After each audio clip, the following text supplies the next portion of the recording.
Billionaire pretending to be poor was rejected on Christmas blind date until a little girl did this. Caleb Morrison didn't even look up when the chair across from him scraped backward against the tile floor of the restaurant. He was focused on the thin trail of water sliding down the side of his glass, watching it reach the napkin and disappear. Across from him, the woman had already slipped her coat over her shoulders, her movements quick and decided.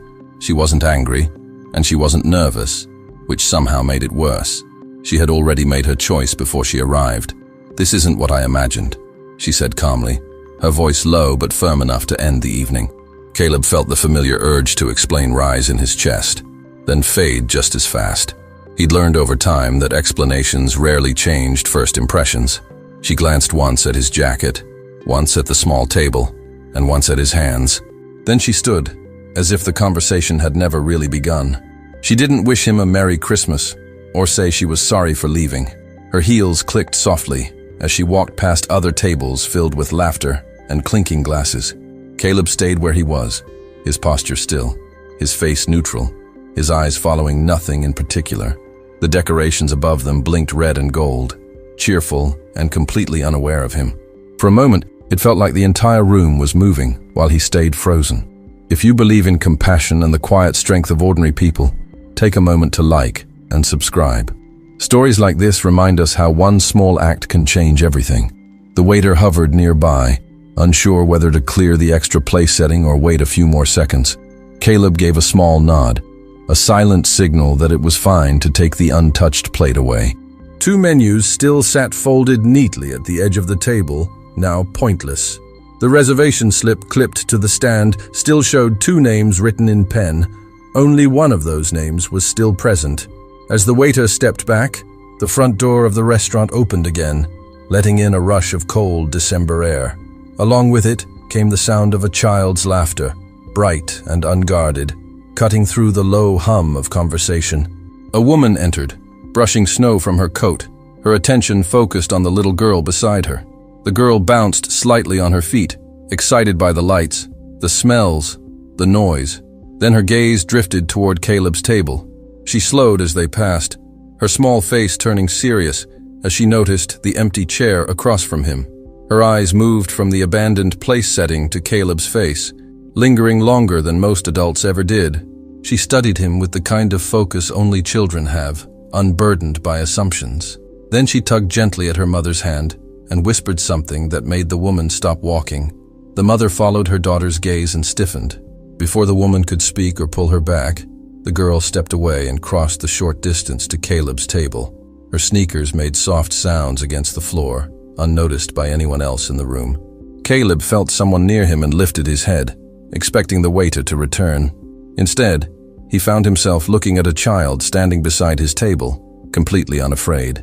Her presence caught him off guard in a way the rejection hadn't. She tilted her head slightly, her expression open and genuinely curious, not intrusive or rude. Her voice was clear when she spoke, carrying just enough to reach him without drawing attention. "What happened to the lady who was sitting here with you?" she asked, nodding toward the empty chair. Caleb took a breath, unsure how to answer something so simple and so loaded at the same time. Before he could respond, she added one more question that changed the night. Caleb Morrison had learned how to sit inside silence without panicking, but that night it pressed against him harder than usual. The girl's question lingered in the air, simple and direct, carrying more weight than it should have. He glanced toward her mother, who was already apologizing with her eyes before saying a word.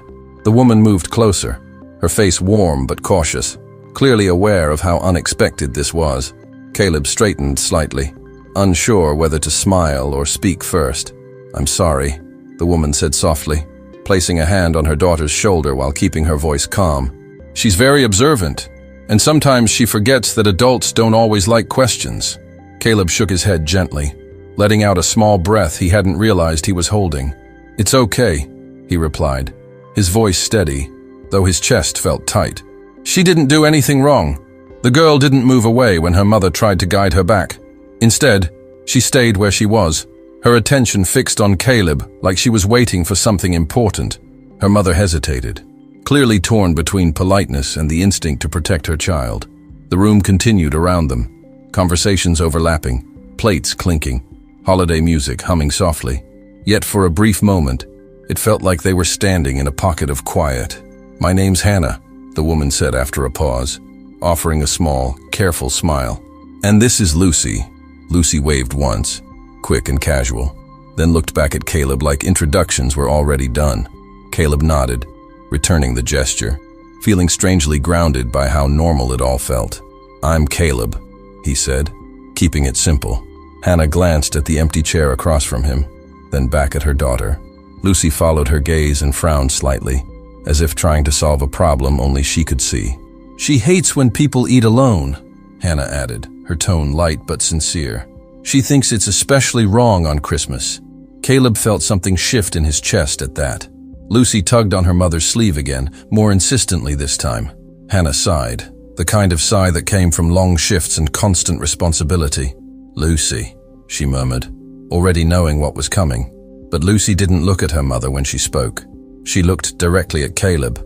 "There's room at our table," Lucy said, pointing behind her without hesitation. "My mom says sharing makes things better, even if you don't know each other." Hannah opened her mouth, clearly ready to apologize again or pull her daughter away. Caleb glanced once at his untouched plate, then back at the two of them. He felt the weight of the night pressing on him, waiting for his answer. For a second, Caleb considered declining, choosing the familiar comfort of leaving quietly. That was what he usually did when evenings went wrong. But something about Lucy's certainty, about Hannah's tired kindness, made it harder to retreat. He nodded slowly, surprising himself with the ease of it. "All right," he said, and the word felt heavier than it should have. As they walked toward Hannah and Lucy's table, Caleb sensed that something had already changed. Not in a dramatic way, and not in a way he could explain. Just enough to make him aware that the night wasn't finished with him yet. The empty chair behind him no longer felt like the end of something. It felt like the beginning of a question he hadn't planned to ask. Caleb followed Hannah and Lucy to their table, aware of how unusual the situation looked from the outside. A man abandoned on a blind date, now sitting with strangers on Christmas night. But no one around them seemed to notice, and that anonymity felt strangely comforting. Hannah pulled out the chair for Lucy first, a habit formed from years of putting her daughter before herself. Caleb waited until Lucy climbed onto her seat before sitting down. The table was modest, nothing fancy, with a small candle flickering between menus.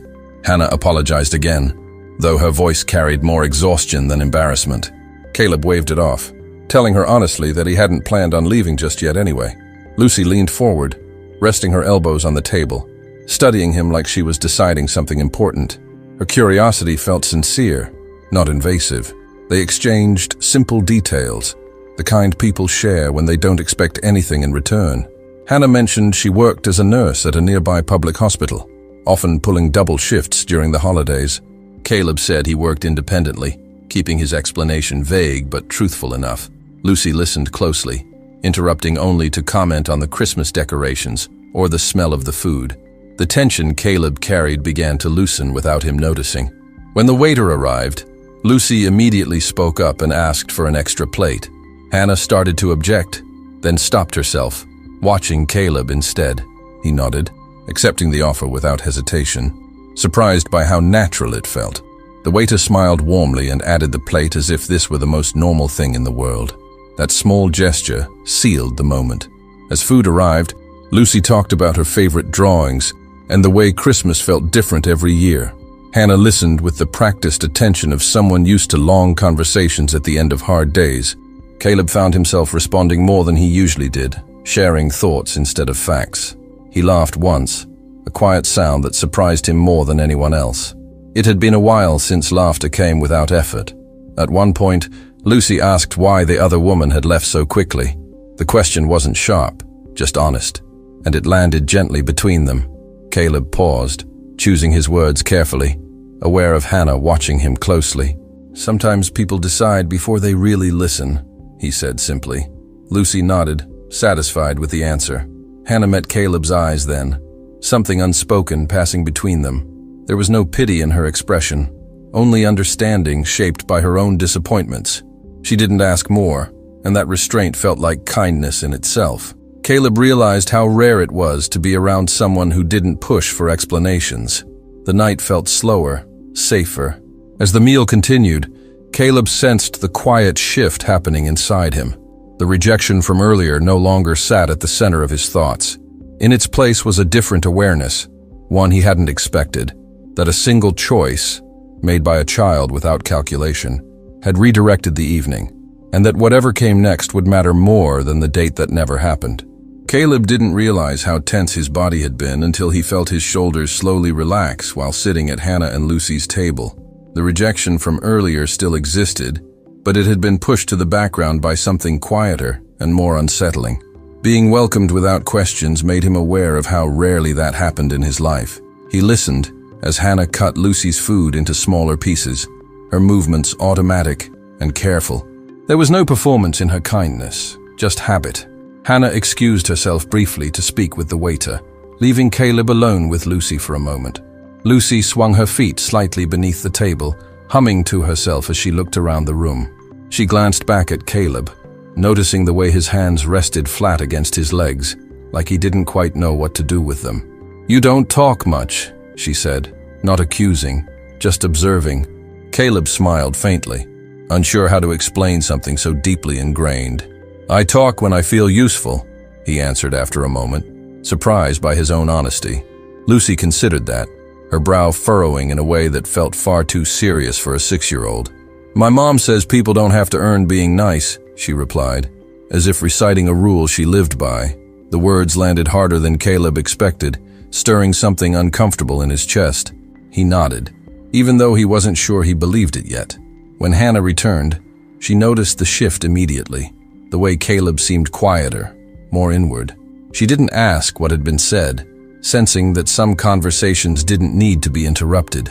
Instead, she spoke about her day at the hospital, about patients who had no visitors and rooms that felt too empty. Her voice was steady, but the fatigue underneath it was impossible to miss. Caleb listened closely, recognizing the loneliness she described. As she talked, Caleb became aware of a familiar pressure building inside him. Not the kind tied to money or responsibility, but the deeper weight of wanting to help and not knowing how. He'd spent years solving problems by throwing resources at them, by fixing things efficiently and quietly. But sitting there, he understood that none of that mattered in this moment. All that mattered was staying present. Lucy interrupted her mother mid-sentence to ask if Caleb had family nearby. The question froze him just long enough for Hannah to notice. She shot Lucy a quick look, already ready to apologize again, but Caleb shook his head gently, signaling that it was okay. "No one close," he said, keeping his voice even. The admission settled heavily over the table. Not dramatic, just real. Hannah softened, her expression changing in a way that came from lived experience. She didn't offer sympathy or advice, and that restraint felt intentional. Lucy reached across the table and slid her napkin closer to Caleb, as if sharing something important. The gesture caught him off guard more than words ever could. For the first time that night, Caleb felt exposed in a way money had never protected him from. Not because he was being judged, but because he wasn't. There was nothing to perform, nothing to prove, nothing to hide behind. Just a quiet understanding forming in the space between three people who had no reason to meet. And Caleb sensed that whatever came next would ask more of him than he was used to giving. As plates were cleared and the restaurant grew louder around them, Caleb felt a subtle shift in how Hannah looked at him. It wasn't suspicion or interest, but recognition, like she was beginning to place him somewhere new in her understanding. She asked him what kind of work he did, not out of politeness, but because the silence invited something honest. Caleb hesitated just long enough to reveal that the question mattered. "I build things," he said, choosing his words carefully. "And sometimes I walk away from them." Hannah nodded slowly, absorbing the answer without pressing for details. She spoke instead about how she'd learned to live with unfinished stories of her own. Patience she couldn't save, relationships she couldn't hold together, promises she made when life looked simpler. Her voice didn't crack, but the weight behind it was unmistakable. Caleb realized this wasn't small talk, it was disclosure. Lucy listened quietly, unusually still for her age, sensing the seriousness in the air. She asked whether Caleb missed the things he walked away from. The question was simple, but it cut deeper than anything asked earlier that night. Caleb stared at the candle between them. watching the flame tremble slightly. "Sometimes I miss who I was when I was building them," he admitted. That answer lingered between them, heavy, but not uncomfortable. Hannah didn't rush to fill the space, which made the moment feel safer rather than awkward. She shared that she once dreamed of leaving her job and traveling, before Lucy came along. Her smile was genuine when she said she didn't regret it, even if the path was harder than expected. Caleb felt the honesty settle into him like warmth. The conversation drifted back to lighter topics, but something fundamental had already changed. Caleb was no longer a stranger passing through their evening. He was someone who had been seen, even if only partially. Lucy leaned back in her chair, clearly satisfied, like she'd solved an invisible puzzle. The sense of isolation Caleb carried had begun to loosen its grip. When the check arrived, Caleb reached for it instinctively, then paused. Hannah noticed the movement and gently placed her hand over his. "You don't have to," she said, her tone kind but firm. Caleb looked at her, realizing she wasn't testing him or expecting anything in return. That restraint made the moment heavier, not lighter. "I'd like to," he replied quietly, meeting her gaze. Not because he felt obligated, but because choosing to give felt grounding. Hannah studied his face for a moment, then nodded in acceptance.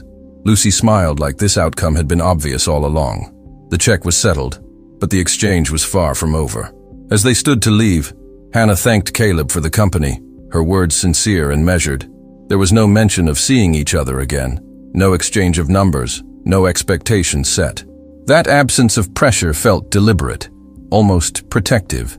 Caleb watched them walk toward the door, Lucy waving back at him with both hands, and for the first time that night, he wondered what it would mean to stay present instead of disappearing. Caleb expected the night to end quietly after they parted ways, but the feeling he carried home refused to settle. It stayed with him as he drove through nearly empty streets, Christmas lights blurring past his windshield. He replayed Lucy's certainty, Hannah's calm restraint, and the ease of a conversation without agendas. Back in his apartment, the silence felt heavier than usual, no longer neutral, but unfinished. For the first time in years, he didn't distract himself with work. The following morning, Caleb woke earlier than he needed to, his thoughts already moving. He remembered Hannah mentioning the hospital, the overcrowded rooms, the patients who had no visitors. That detail stuck with him more than the rejection from the blind date ever had. Helping had always been his instinct, but usually from a distance, protected by anonymity and scale. This time, the urge felt personal and immediate. Instead of making calls or delegating tasks, Caleb drove himself to a local store. He walked the aisles slowly, choosing items that felt human rather than impressive. Warm socks, blankets, simple toys, paperback books, things people held on to. He paid in cash, ignoring the looks from the cashier when the total climbed into the thousands of dollars. None of it felt excessive to him. When he arrived at the hospital, the atmosphere shifted instantly. The smell of disinfectant and quiet urgency contrasted sharply with the warmth of the restaurant the night before. Caleb spoke to the front desk, explaining that he wanted to make a donation without publicity or conditions. The staff hesitated, then softened when they realized he wasn't asking for recognition. He asked only that the items reach patients who had no one else. As he waited for approval, Caleb noticed Lucy sitting on a bench near the hallway. Her legs swung back and forth, her jacket zipped up tight, her eyes scanning the room. She spotted him almost immediately, her face lighting up in recognition. "Hey," she said loudly, hopping off the bench and running toward him. Caleb froze, unsure how to react. Hannah followed moments later, concern flashing across her face before easing. She looked from Lucy to Caleb, confusion quickly giving way to understanding. "You came here," she said, not accusing, just surprised. Caleb nodded, suddenly aware of how exposed the moment felt. "I remembered what you said," he replied simply. Lucy grabbed his hand without asking, pulling him toward the waiting area. She showed him drawings taped to the wall, explaining which ones were hers. Caleb listened carefully, kneeling beside her as if this were exactly where he belonged. Hannah watched from a short distance, her expression thoughtful and guarded. Something about this felt too intentional to ignore. When they finally spoke privately, Hannah thanked him but kept her distance.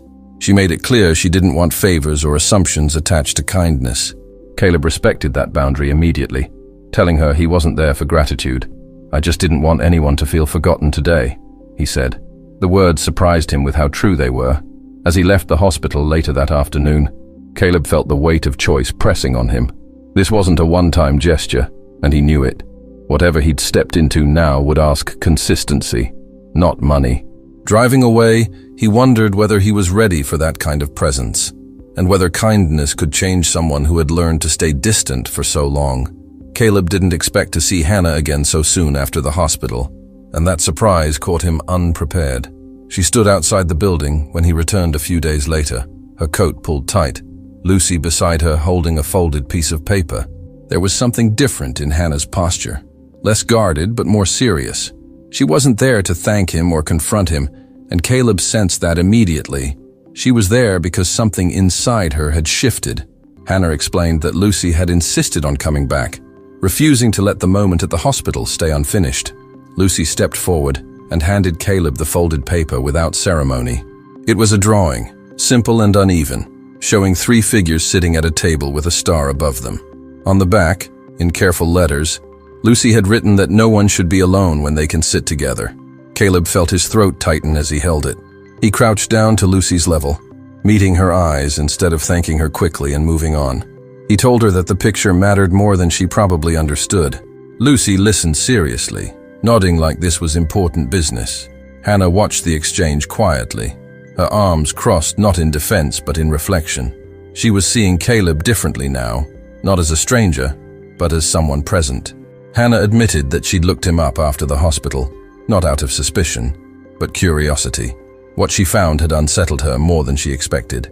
Articles, numbers, headlines that didn't match the man who had sat quietly with her daughter. She didn't accuse him of hiding anything, but she didn't pretend it didn't matter either. The honesty of the moment pressed in on both of them. Caleb listened without interrupting, resisting the urge to explain or justify himself. When she finished, he told her the truth in the simplest way he could manage. He said he'd learned that money made people decide too quickly who he was supposed to be. He said he didn't want that decision made for him again, not by strangers or by himself. Hannah absorbed the answer, weighing it carefully. Lucy looked between them, sensing the tension without understanding its source. She reached for Caleb's hand again, grounding him in the moment. Hannah noticed the gesture and didn't stop it, which felt like permission. There was no romance in the air, only a shared understanding forming slowly. That quiet connection felt heavier than any declaration. Before they parted, Hannah made one thing clear. She wasn't ready for expectations, labels, or promises. Caleb agreed without hesitation, relieved by the boundary. What mattered was showing up honestly, without roles or rewards. As they walked away, Caleb realized this wasn't a turning point because of love, but because of trust. He stood there after they left, Lucy's drawing still in his hands, unsure of what would come next. The connection they'd formed felt fragile, but real. He sensed that whatever followed would test his willingness to stay open, not with grand gestures, but with patience and restraint. And that question stayed with him long after the street emptied again. The weeks that followed unfolded more slowly than Caleb expected, not because nothing was happening, but because everything now required intention. Hannah didn't disappear, but she didn't move closer either, choosing instead a careful distance that protected Lucy and herself. They crossed paths at the hospital occasionally, always brief, always respectful, never awkward. Caleb learned to read the difference between rejection and boundaries, something he hadn't mastered before. That distinction alone forced him to change how he showed up. Hannah's mother entered the story quietly, through concern rather than conflict. After noticing how Lucy talked about Caleb at home, she asked questions that weren't hostile, but practical, shaped by a lifetime of protecting her daughter from disappointment. Who was he? What did he want? And how long did he plan on staying present before vanishing like others had? Hannah struggled to answer because she wasn't sure yet, and that uncertainty unsettled her more than answers ever had. Caleb felt the weight of that doubt without being directly confronted by it. At the same time, pressures from Caleb's own world began to resurface, calling him back toward comfort and distance. Business partners reached out with new opportunities, reminding him how easily he could return to a life where presence wasn't required. The idea of walking away again tempted him, especially when things felt emotionally unclear and unstructured.